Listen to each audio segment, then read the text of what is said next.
दोस्तों, पुस्तक है rich dad poor dad, lesson number 3, पैसे की समझ क्यों सिखाई जानी चाहिए। और इस लेसन का आज है भाग चौथा और यह आखिरी भाग होगा। आज की कर्जदार सोसाइटी दो बातें मानती है। पहली यह कि खुद का घर एक निवेश होता है और दूसरा यह कि तनख्वाह बढ़ने पर खर्च भी बढ़ना चाहिए या एक ज़्यादा बड़ा घर खरीद लेना चाहिए। बढ़ते हुए खर्च के कारण परिवार ज़्यादा कर्ज में फंस जाते हैं और उन्हें पैसे की और ज़्यादा तंगी का सामना करना पड़ता है। हालांकि वे अपनी नौकरियों में लगातार तरक्की कर रहे हैं और उनकी तनख्वाह लगातार बढ़ती जा रही है। इसे हाई रिस्क लिविंग या बहुत जोखिम भरी जीवन शैली कहा जाता है और इसका कारण यह है कि ऐसे लोगों में पैसे की समझ नहीं होती। 1990 के दशक में नौकरियों में भारी कटौती से यह बात पता चली कि मध्य वर्ग पैसे के मामले में कितना असुरक्षित है। अचानक कंपनी पेंशन प्लान की जगह पर 401 टी प्लान आ गए हैं। सोशल सिक्योरिटी निश्चित रूप से संकट में है और इसे रिटायरमेंट का सहारा नहीं बनाया जा सकता। मध्य वर्ग में घबराहट का माहौल पैदा हो गया है। आज एक अच्छी बात यह है कि ज़्यादातर लोग यह बातें समझते हैं और इसलिए उन्होंने म्यूचुअल फंड खरीदना शुरू कर दिया है। निवेश में हुई बढ़ोतरी के कारण ही हमने स्टॉक मार्केट में इतनी ज़्यादा तेज़ी देखी है।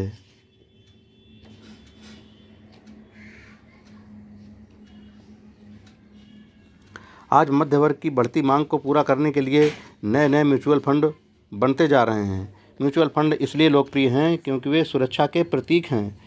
औसत म्यूचुअल फंड खरीदने वाले आदमी नौकरी में, टैक्स और मॉर्गेज चुकाने में, अपने बच्चों की कॉलेज की फ़ीस के लिए पैसे बचाने में और अपने क्रेडिट कार्ड का हिसाब साफ करने में बहुत ज़्यादा व्यस्त हैं। उनके पास इतना समय नहीं है कि वे निवेश करने की कला सीख सकें, इसलिए वे म्यूचुअल फंड के मैनेजर की काबिलियत पर भरोसा करते हैं। साथ ही चूँकि म्यूचुअल फंड कई तरह के निवेश करता है, इसलिए उन्हें ऐसा लगता है कि उनका पैसा ज़्यादा सुरक्षित है क्योंकि यह कई टुकड़ों में बढ़ गया है या डाइवर्सिफाइड हो गया है। पढ़े लिखे मध्य वर्ग का यह समूह म्यूचुअल फंड ब्रोकर्स और फाइनेंशियल प्लानर्स के डाइवर्सिफाइड सिद्धांत को सही मानता है। सुरक्षित रहो, जोखिम से बचो। असली त्रासदी यह है कि पैसे की समझ न होने के कारण औसत मध्यवर्गीय लोग खतरों का सामना करते हैं। उनके सुरक्षित खेलने का असल कारण यह होता है कि उनके पास पैसे की तंगी होती है।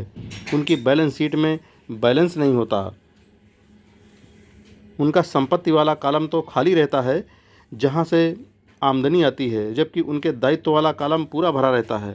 सामान्य तौर पर उनकी आमदनी का इकलौता साधन उनका वेतन होता है। उनका जीवन यापन पूरी तरह से उनके बॉस पर निर्भर होता है और जब सचमुच ज़िंदगी में एक बार आने वाला मौका आता है तो वे लोग उस मौके का फ़ायदा नहीं उठा पाते। चूँकि वे इतनी कड़ी मेहनत कर रहे हैं, इसलिए वे सुरक्षित खेल खेलते हैं, सबसे ज़्यादा टैक्स चुकाते हैं और कर्ज के बोझ से दबे रहते हैं। जैसा मैंने इस खंड के शुरू में कहा था, सबसे महत्वपूर्ण नियम यह है कि संपत्ति और दायित्व के बीच के अंतर को पहचाना जाए। एक बार आप इनमें फ़र्क समझ लें, इसके बाद आप आमदनी देने वाली संपत्ति खरीदने की लगातार कोशिश करते रहें। यह अमीर बनने की राह पर चलने का सबसे बढ़िया तरीका है। इसे करते रहें और आपका संपत्ति वाला कॉलम बढ़ता रहेगा। अपने दायित्व और खर्च को कम करने की कोशिश भी करते रहें। इससे पैसा आपके संपत्ति वाले कॉलम में आता रहेगा। जल्द ही आपका संपत्ति वाला कॉलम इतना ज़्यादा मजबूत हो जाएगा कि आप और ज़्यादा जोखिम वाले निवेश कर सकेंगे। ऐसे निवेश जिनमें 100% से अनंत तक फ़ायदा हो सकता है। ऐसे निवेश जिनमें $5000 की रकम जल्दी ही $10 लाख या इससे ज़्यादा हो जाती है। ऐसे निवेश जिन्हें मध्य वर्ग बहुत जोखिम भरा मानता है। निवेश एक जोखिम भरा नहीं है, यह उस व्यक्ति की पैसे की नासमझी है, वित्तीय निरक्षरता है जो उसे बहुत जोखिम भरा बना देती है। अगर आप वही करते हैं जो सभी लोग करते हैं तो आपको यह चित्र मिलेगा। दो कॉलम बने हुए हैं जैसा कि पहले भी बने थे। ऊपर वाले कॉलम में मासिक के लिए काम, और नीचे वाले कॉलम में व्यय लिखा है। सरकार के लिए काम। अब जो नीचे वाले 2 कॉलम हैं उसमें संपत्ति और दूसरा दायित्व, बैंक के लिए काम। एक कर्मचारी होने के नाते जो घर का मालिक भी है, आपकी नौकरी का पैटर्न सामान्यतः ये होता है। नंबर 1, आप किसी के लिए काम करते हैं। तनख्वाह पर काम करने वाले ज़्यादातर लोग मालिक को या शेयर होल्डर्स को ज़्यादा अमीर बना रहे हैं। आपकी कोशिशों, मेहनत और सफलता से दरअसल आपका मालिक सफल होता है और उसके रिटायरमेंट में मदद मिलती है। दूसरा नंबर, आप सरकार के लिए काम करते हैं। आप इसे देख पाएँ, इसके पहले ही सरकार आपकी तनख्वाह में से अपना हिस्सा ले लेती है। ज़्यादा कड़ी मेहनत करके आप सरकार को देने वाले टैक्स में बढ़ोतरी करते हैं। ज़्यादातर लोग जनवरी से मई तक सिर्फ सरकार के लिए काम करते हैं। तीसरा नंबर, आप बैंक के लिए काम करते हैं। टैक्स चुकाने के बाद आपका सबसे बड़ा खर्च आमतौर पर अपना मॉर्गेज और क्रेडिट कार्ड का कर्ज चुकाना होता है। अगर आप सिर्फ ज़्यादा कड़ी मेहनत से काम करते जाएं, तो समस्या यह है कि तीनों ही मामलों में आपकी ज़्यादा मेहनत से किसी और को ज़्यादा फ़ायदा मिलता है। आपको ये सीखना चाहिए कि आपकी ज़्यादा मेहनत से किस तरह आपको और आपके परिवार को सीधा फ़ायदा मिल सकता है। अगर आप ये फैसला कर भी लें कि आप अपने काम से काम रखेंगे, फिर भी आपको यह नहीं पता होता कि आपके लक्ष्यों को किस तरह से निर्धारित किया जाए। ज़्यादातर लोग अपने प्रोफेशनल को बनाए रखना चाहते हैं और अपनी तनख्वाह के सहारे ही संपत्ति बनाना चाहते हैं। जब उनकी संपत्ति बढ़ती है तो वे किस तरह अपनी सफलता का आकलन करते हैं। कब कोई आदमी यह महसूस करता है कि वह अमीर है कि उसके पास दौलत है। संपत्ति और दायित्व की मेरी अपनी परिभाषाओं की ही तरह दौलत के बारे में भी मेरी अपनी परिभाषा है। दौलत, मैंने इसे बकमिंस्टर पुकलर नामक व्यक्ति से सीखा है। कुछ लोग उसे नीम हकीम कहते हैं और कई लोग उसे एक जीता जागता जीनियस कहते हैं। सालों पहले सभी वास्तुविद इसलिए हैरान हो गए थे क्योंकि 1961 में उसने जियोडेसिक डोम के पेटेंट के लिए आवेदन किया था और उस आवेदन में पुकलर ने दौलत के बारे में भी कुछ कहा था। पहले तो उसका ठीक मतलब समझ में नहीं आया था, परंतु उसे कई बार पढ़ने के बाद इसका मतलब समझ में आने लगा। दौलत किसी आदमी की वह योग्यता है जिसके सहारे वह आगे आने वाले इतने दिनों तक जिंदा रह सकता है। यानी अगर मैं काम करना बंद कर दूं तो मैं कितने समय तक जिंदा रह सकता हूं। यह नेटवर्थ की तरह नहीं है जो आपकी संपत्ति और दायित्व के बीच का अंतर है।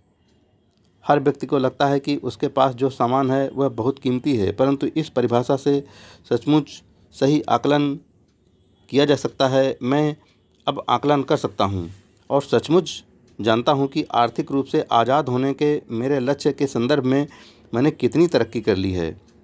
हालांकि नेटवर्थ में ऐसी चीज़ें भी आ जाती हैं जिनसे पैसा नहीं आता, जैसे वह वस्तु जो आपके गैरेज में खड़ी है। दौलत का सीधा सा हिसाब यह है कि आपका पैसा कितना पैसा बना रहा है और इसलिए आप आर्थिक रूप से कितने दिनों तक जिंदा रह सकते हैं। दौलत दरअसल संपत्ति के कॉलम की कैश फ्लो के दायित्व वाले कॉलम के साथ तुलना है। एक उदाहरण लें, यह कहें कि मेरे पास हर महीने में संपत्ति वाले कॉलम से $1000 का कैश फ्लो है और मेरा खर्च हर महीने $2000 है। मेरे पास कितनी दौलत है? अब हम बकमिंस्टर पुकलर की परिभाषा की तरफ चलें। उनकी परिभाषा के हिसाब से मैं कितने दिनों तक जिंदा रह सकता हूँ। अगर हम एक महीने में 30 दिन मान लें तो इस परिभाषा के हिसाब से मैं 15 दिन तक जिंदा रह सकता हूँ। जब मैं अपनी संपत्ति से हर महीने $2000 का कैश फ्लो हासिल करने लग जाऊँगा तो मैं दौलतमंद हो जाऊँगा। हालांकि मैं अमीर नहीं हूँ, परंतु मैं दौलतमंद ज़रूर हूँ। हर महीने मेरी संपत्ति से मुझे जो आमदनी मिलती है वह मेरे महीने भर के खर्च के लिए काफ़ी होती है। अगर मैं अपने खर्च को बढ़ाना चाहता हूँ तो मुझे इसके पहले संपत्ति से आने वाले कैश फ्लो को बढ़ाना होगा। यह ध्यान रखें कि इस बिंदु पर मैं अपनी तनख्वाह पर बिल्कुल भी निर्भर नहीं हूँ। मैंने संपत्ति वाले कॉलम को भरने में जी तोड़ कोशिश की थी और मैं इसमें सफल भी हुआ था, जिसके कारण आज मैं आर्थिक रूप से आज़ाद हो गया हूँ। अगर मैं आज अपनी नौकरी छोड़ भी दूँ तो मेरी संपत्तियों से इतना कैश फ्लो आता रहेगा कि मेरा खर्च आसानी से चलता रहेगा। मेरा अगला लक्ष्य ये होगा कि मेरी संपत्तियों से आने वाले अतिरिक्त कैश फ्लो को फिर से संपत्ति वाले कॉलम में निवेश कर दिया जाए। मेरे संपत्ति वाले कॉलम में जितना ज़्यादा पैसा आता है, मेरा संपत्ति वाला कॉलम उतना ही बढ़ता रहता है। मेरा संपत्ति वाला कॉलम जितना ज़्यादा बढ़ता है, वहाँ से उतना ही ज़्यादा कैश फ्लो से कम रखता हूँ, तब मैं ज़्यादा अमीर बनता रहूँगा। और ध्यान देने वाली बात यह है कि मेरी आमदनी शारीरिक मेहनत से नहीं बल्कि दूसरे जरियों से हो रही है। जब तक पुनर्निवेश की यह प्रक्रिया चलती रहती है, मैं अमीर बनने की राह में तेज़ी से चलता रहूँगा। अमीरी की असली परिभाषा देखने वाले की निगाह में होती है। आप कभी अत्यधिक अमीर नहीं हो सकते। इस आसान सबक को याद रखें। अमीर आदमी संपत्ति खरीदते हैं, गरीब केवल खर्च खरीदते हैं। मध्य वर्ग दायित्व खरीदता है, परंतु यह सोचता है कि वह संपत्ति खरीद रहा है। तो किस तरह मैंने अपने काम से काम रखा, इस सवाल का जवाब क्या है? मैकडोनाल्ड के मालिक की बात सुने।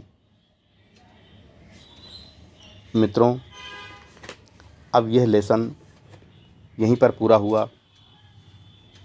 इस लेसन का चौथा भाग था, पैसे की समझ क्यों सिखाई जानी चाहिए। दोस्तों, अब अगले अध्याय में अपने काम से काम रखो यह लेसन सीखेंगे। तब तक के लिए दोस्तों, इन बेशकीमती भागों को सुनते रहिए और अपने आचरण में उतारने का भरसक प्रयत्न कीजिए और अपने जीवन में आर्थिक सफलता पाइए। यह महत्वपूर्ण पुस्तक इसी उद्देश्य को लेकर है। जय हिंद फ्रेंड्स।